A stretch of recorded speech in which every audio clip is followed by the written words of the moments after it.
हाँ बच्चों, previous class में हमने सिमेट्रिक और स्क्यू सिमेट्रिक मैट्रिक्स पर बेस्ड एक थ्योरम बताया था। आज इसी पर बेस्ड एक अनदर थ्योरम है। तो थ्योरम का स्टेटमेंट क्या है कि किसी भी मैट्रिक्स को हम सिमेट्रिक और स्क्यू सिमेट्रिक मैट्रिक्स के सम के रूप में लिख सकते हैं। तो इस मैट्रिक्स को हम प्रूव कराते हैं। तो स्टेटमेंट जैसा कि ऊपर है कि we can express a matrix as a sum of symmetric and skew symmetric matrix. तो हम मान लेते हैं हमारी ए एक मैट्रिक्स है, तो हम इसको ऐसे भी लिख सकते हैं 1/2 into 2a, मतलब 2 से मल्टीप्लाई कर दिया मैट्रिक्स में और 2 से डिवाइड कर दिया, क्योंकि अपोजिट ऑपरेशन करने से वैल्यू पर कोई असर पड़ता नहीं।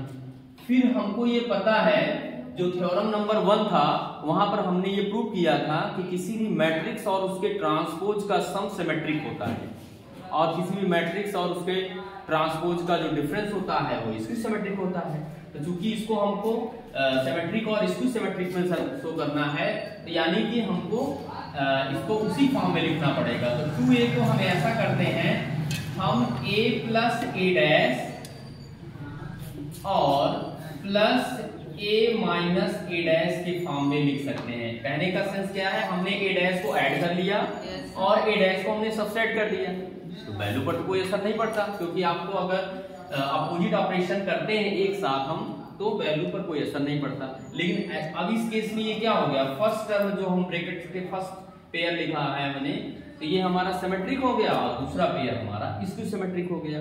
सिंपल सा अगले स्टेप में, इसमें प्रूफ का कोई विशेष स्टेप ही नहीं है, केवल उनको रीअरेंज करने की बात थी।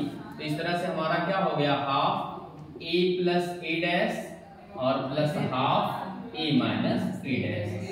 तो इसको हम सिमेट्रिक बोलते हैं, that is equal to symmetric matrix symmetric plus, और ये वाला हमारा स्क्यू सिमेट्रिक। इस तरह से हमारा जो थ्योरम था वो प्रूव हो गया। तो हेंस हमारा थ्योरम क्या हो गया, प्रूव हो गया।